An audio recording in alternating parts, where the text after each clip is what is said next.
গতকাল তৃণমূল একটা press byte করেছে ইসলামপুরের সাম্প্রতিক একটা ঘটনাকে নিয়ে। সেটি যখন বাড়িতে দেখছিলাম আমি, সেটা দেখলাম যে অযথা সে বিজেপিকে মানে দায় করছে, বিজেপির উপর মানে বেশিরভাগটা দায় দেওয়ার চেষ্টা করছে। কিন্তু আমি বলতে চাই যে তারা অপরাধীকে অপরাধী না দেখায়, তারা বিজেপিকে অপরাধী দেখানোর চেষ্টা করছে। আজ তাই বাধ্য হলাম একটা ইসলামপুর বিজেপি নগর মণ্ডলের পক্ষ থেকে একটি প্রেস বাইট করতে, সত্য ঘটনা আপনাদের মাধ্যমে জনগণকে জানানোর জন্য।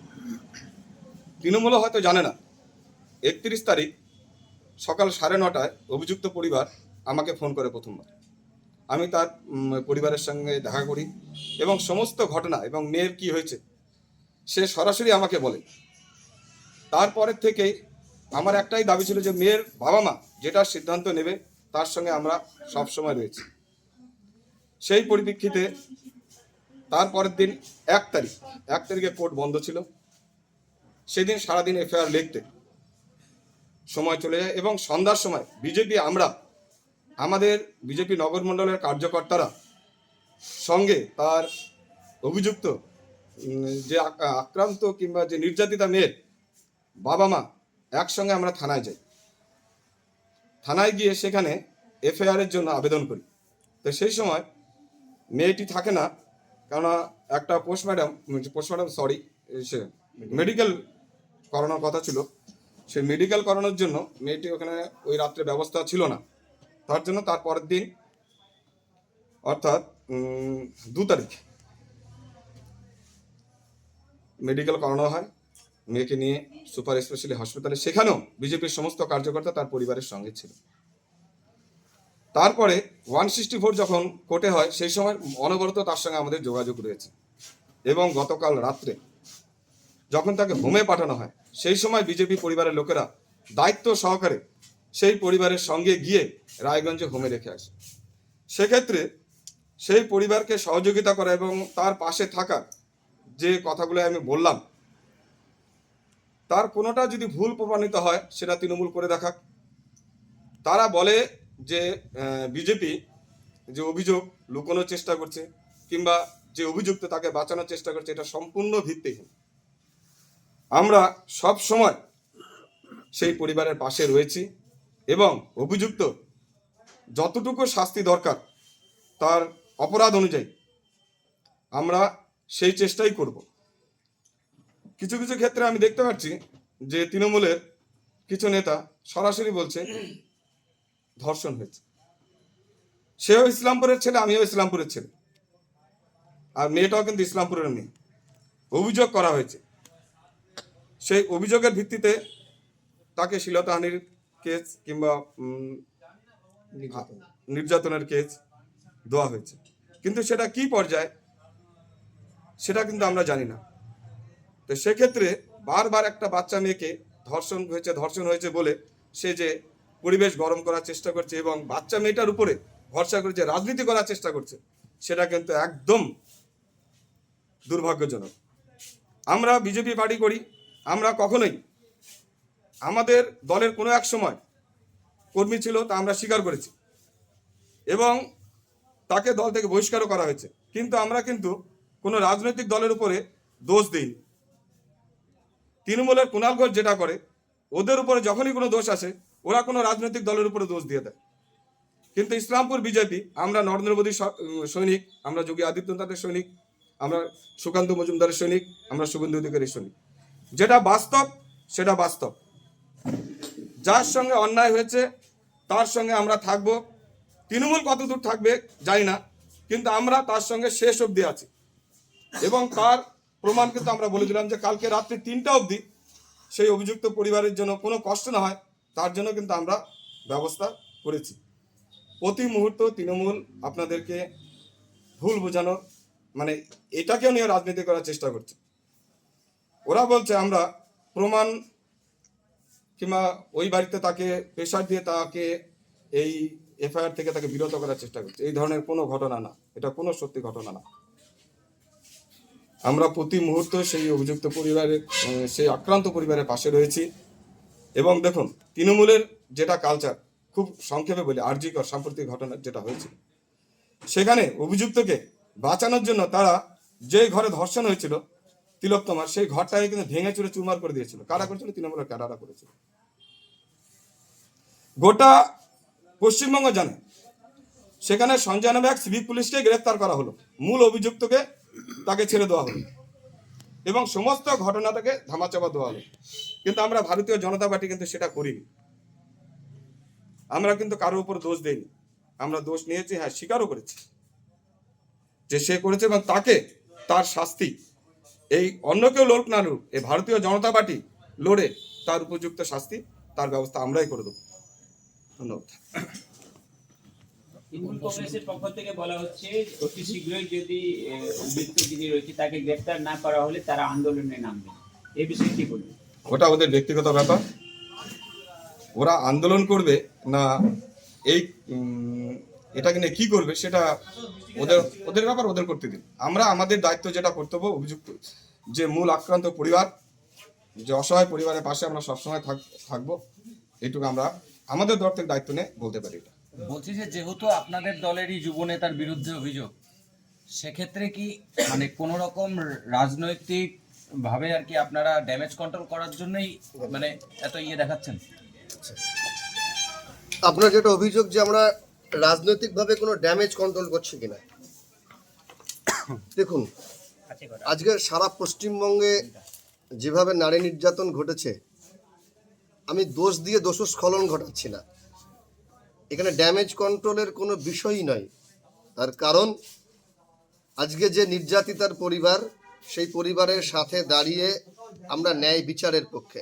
হ্যাঁ, ড্যামেজ যদি বলেন, আমরা ভারতীয় জনতা পার্টি স্পষ্ট কথা বলি, স্পষ্টভাবে চলি, অবশ্যই আজকে শুভদীপ চক্রবর্তীর নামের সাথে ভারতীয় জনতা পার্টির নামটা জুড়ে আছে বলে কোথাও আমাদের দল কিছুটা বিড়ম্বনায় এবং কলঙ্কিত। তার কারণ সেই প্রাক্তন কার্যকর্তার যে কাজ, সেই কাজ দলের ভাবমূর্তিকে অবশ্যই মলিন করেছে, অস্বীকার করার কোনো কারণ নেই। কিন্তু শুধুমাত্র ভাবমূর্তি উদ্ধারের জন্য ভারতীয় জনতা পার্টি আজকে তার পদক্ষেপ গ্রহণ করেনি বা সেই নির্যাতিতার পরিবারের পাশে দাঁড়িয়ে আইনি সাহায্য থেকে শুরু করে সব রকম সাহায্য এবং থানায় যাওয়া, এই বিষয়গুলো ঘটেনি। ভাবমূর্তি উদ্ধার একটা ভিন্ন প্রসঙ্গ, কিন্তু একজন নাবালিকা নির্যাতিতা হয়েছে, সে শুভদীপ চক্রবর্তী করুক বা অন্য কেউ করুক, তার ন্যায় বিচারের দাবিতে ভারতীয় জনতা পার্টির এই আন্দোলন। এবং অবশ্যই মানুষের কাছে এই বার্তাটা অবধারিতভাবেই পৌঁছে যাবে যে ভারতীয় জনতা পার্টি তার প্রাক্তন কোনো কার্যকর্তা হোক, যেই হোক না কেন, জিরো টলারেন্সের যে নীতি নিয়ে চলে অন্যায়ের বিরুদ্ধে, নারী নির্যাতনের বিরুদ্ধে, সেই নীতিতে অবিচল রয়েছে। আর তৃণমূলের যে প্রসঙ্গ আমি বলি, যে আমি আগেও বললাম যে তৃণমূলকে ধন্যবাদ জানাই, কারণ এই প্রথম ইসলামপুর তৃণমূল সৎসাহস দেখিয়েছেন ধর্ষণের বিরুদ্ধে। আমি আবার শব্দটা ব্যবহার করছি ধর্ষণ, কারণ এই ধর্ষণ শব্দটা তৃণমূলের খুব পছন্দের শব্দ। পশ্চিমবঙ্গে এতবার ধর্ষণ হয়েছে এবং সেটা অবশ্যই পশ্চিমবঙ্গে যাবতীয় যদি মাননীয় অনুপ্রেরণায় হয়, মানে আপনার শিলিগুড়িতে বেঙ্গল সাফারিতে ব্যাঘ্র মাতা সন্তান প্রসব করছেন, সেটাও মাননীয় অনুপ্রেরণায়। তাহলে সারা পশ্চিমবঙ্গে যে কোনো কাজই সবই হয় মাননীয় অনুপ্রেরণায়। তা পশ্চিমবঙ্গে মাননীয় অনুপ্রেরণায় ধর্ষণ শব্দটা আজকে খুব তৃণমূলদের খুব প্রিয় শব্দ। কিন্তু এখানে নাবালিকার যৌন হেনস্থা হয়েছে, এই বিষয়টা তাদের এই স্পর্শকাতর বিষয়ে এই ঘৃণ্য রাজনীতি করা উচিত নয়। নাবালিকার যৌন নির্যাতন হয়েছে এবং তৃণমূল যে তাও নাবালিকার যৌন নির্যাতনের বিরুদ্ধে মুখ খুলছে তাদের দলীয় নীতির বাইরে গিয়ে। কারণ তৃণমূল সর্বদাই ধর্ষক অথবা যারা নিগ্রহকারী তাদের সমর্থন করে আসে। এটা নতুন করে আপনাদের চর্চিত চর্বণ করার বিষয় নয়, নতুন করে বলার বিষয় নয়। তবে ইসলামপুর তৃণমূল সাহস দেখিয়েছে, ভালো লাগলো, তাদেরকে ধন্যবাদ জানাই। এই প্রথম তারা অপরাধের বিরুদ্ধে আন্দোলন করার সৎসাহস দেখিয়েছেন। ভারতীয় জনতা পার্টি চিরকালই অপরাধের বিরুদ্ধে আন্দোলন করে, আজকে তৃণমূল করছে, ধন্যবাদ। একদিকে আপনারা দাবি করছেন যে শুরুর দিন থেকেই অভিযোগ জানার পর থেকেই আপনারা সেই নির্যাতিতার পরিবারের পাশে রয়েছেন, অন্যদিকে কালকে প্রেস মিটে আমরা জিজ্ঞেস করেছিলাম যে এখনো পর্যন্ত শাসক দলের পক্ষ থেকে কি সেই নির্যাতিত পরিবারের সঙ্গে দেখা করা হয়েছে, তো তারা জানিয়েছেন যে সেদিনই নাকি গতকালই নাকি তারা গিয়েছিলেন কিন্তু তাদের সঙ্গে দেখা হয়নি। তো এই বিষয়টাকে কিভাবে দেখছেন যে 48 ঘন্টা পেরিয়ে গেল এখনো শাসক দলের কেউ সেই নির্যাতিতা পরিবারের সঙ্গে দেখা করলো না? আমি তো বললাম যে শুধুমাত্র রাজনীতির জন্য রাজনীতি করা। যদি সদর্থকভাবেই সেই নির্যাতিতা পরিবারের পাশে তারা দাঁড়াতে চাইতেন, তাহলে দীর্ঘ 4-5 দিনের দীর্ঘ প্রতীক্ষা কেন? কোনো অ্যাপয়েন্টমেন্ট নিয়ে দেখার তো দরকার নেই। আসলে চটকদার রাজনীতির জন্য হচ্ছে। একটা পরিবার আজকে বিধ্বস্ত মানসিকভাবে, সেই বিধ্বস্ত পরিবারের এইরকম স্পর্শকাতর বিষয় নিয়ে রাজনীতি করাটা উচিত নয়। এতদিন পরে কেন যাচ্ছেন না যাচ্ছেন সেটা তাদের বিষয়, কারণ তাদের এতদিনে চৈতন্যোদয় হয়েছে। এবার মনে হয়েছে একটু রাজনীতি করা যাক, এই বিষয়টা নিয়ে গেছেন।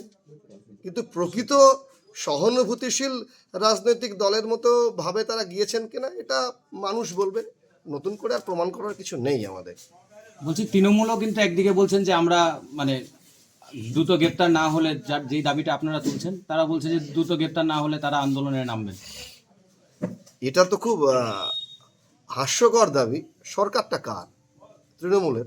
প্রশাসন কার? তৃণমূলের। মাননীয়ার অনুপ্রেরণায় সব কিছু চলছে, একটা গাছের পাতা নড়ে না পশ্চিমবঙ্গে। আর শুভদীপ চক্রবর্তী একজন বিজেপির প্রাক্তন বহিষ্কৃত কার্যকর্তা, তাকে পশ্চিমবঙ্গের পুলিশ গ্রেপ্তার করতে পারছে না। ইসলামপুরের এত দক্ষ প্রশাসন, পুলিশ প্রশাসন গ্রেপ্তার করতে পারছে না, তার দায়ভারটা কার? ভারতীয় জনতা পার্টির না পুলিশ প্রশাসনের? আমরা আইনগতভাবে যা যা করার করেছি, এখনো অবধি অপরাধী গ্রেপ্তার হয়নি কেন? অথচ তৃণমূল থেকে দাবি তোলা হচ্ছে যে ভারতীয় জনতা পার্টি তার কার্যকর্তাকে আশ্রয় দিচ্ছে।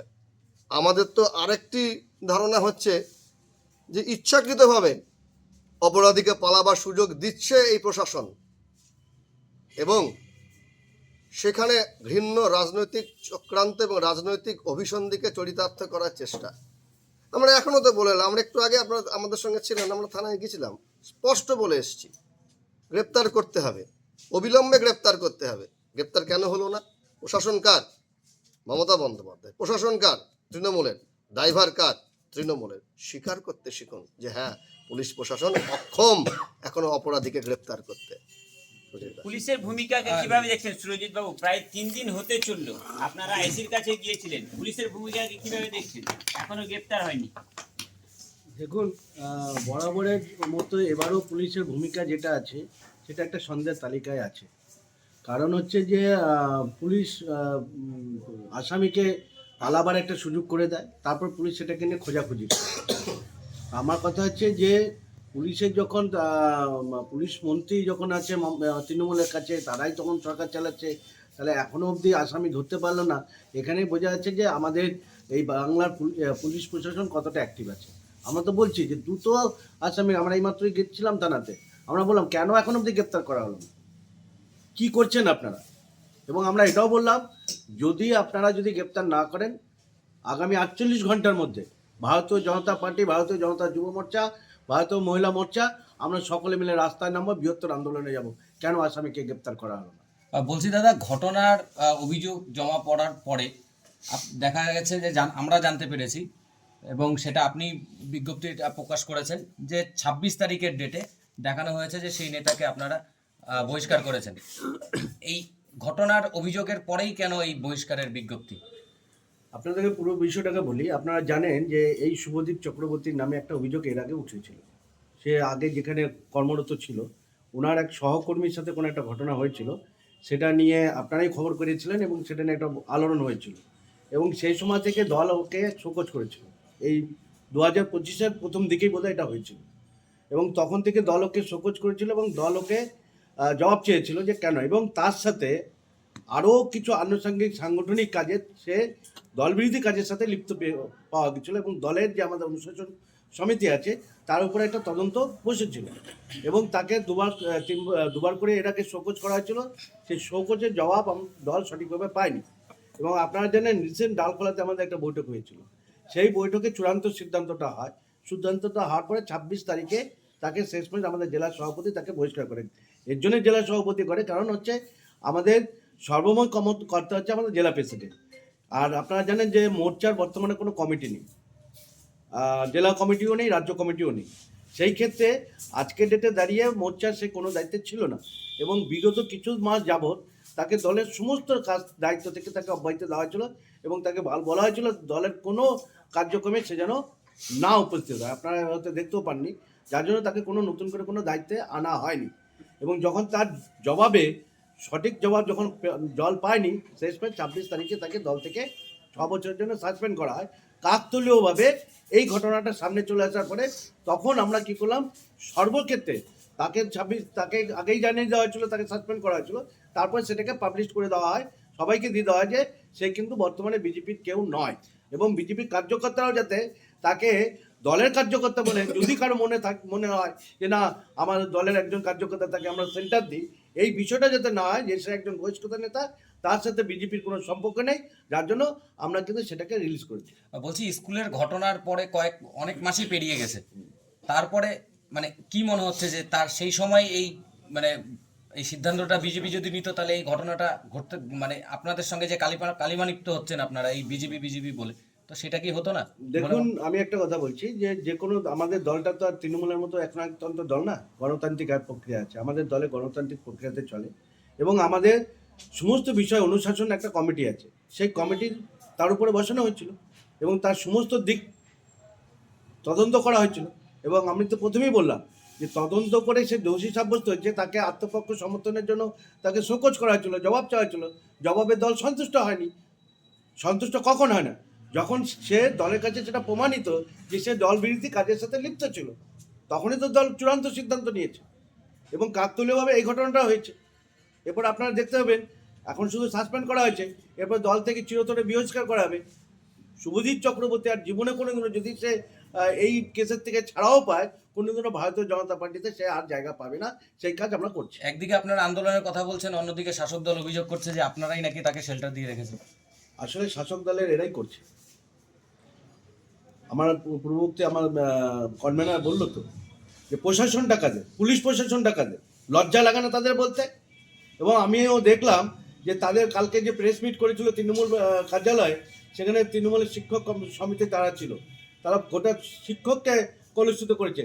এবং আমরাও এটা দেখেছি যে ঋতুব্রত বন্দ্যোপাধ্যায় তাদের শ্রমিক সংগঠনের নেতা, তার বিষয়টা আপনাদের নিশ্চয়ই জানা আছে, এবং সেটা পাবলিক ডোমেনে আছে যে ঋতুব্রত বন্দ্যোপাধ্যায় কোন চরিত্রের লোক। চরিত্র নেই না, আমরা প্রথমে একটা কথা বলছি, ধর্ষক ক্রিমিনাল। সে কোনো দলের হতে পারে না, সে কোনো ধর্মের হতে পারে না, সে কোনো জাতির হতে পারে না, সে যে কোনো লোক, সে তার মধ্যে রাবণের প্রকৃতি হতে পারে, সে নোংরা প্রকৃতির হতে পারে।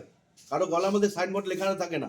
ভারতীয় জনতা পার্টি আর কখনো ক্রিমিনালকে কখনো সাথ দেয়নি। আপনারা দেখেছেন কোনো ক্রিমিনালকে বিজেপি কখনোই তাকে প্রশ্রয় দেয়নি, এক্ষেত্রে আমরা দেবো না।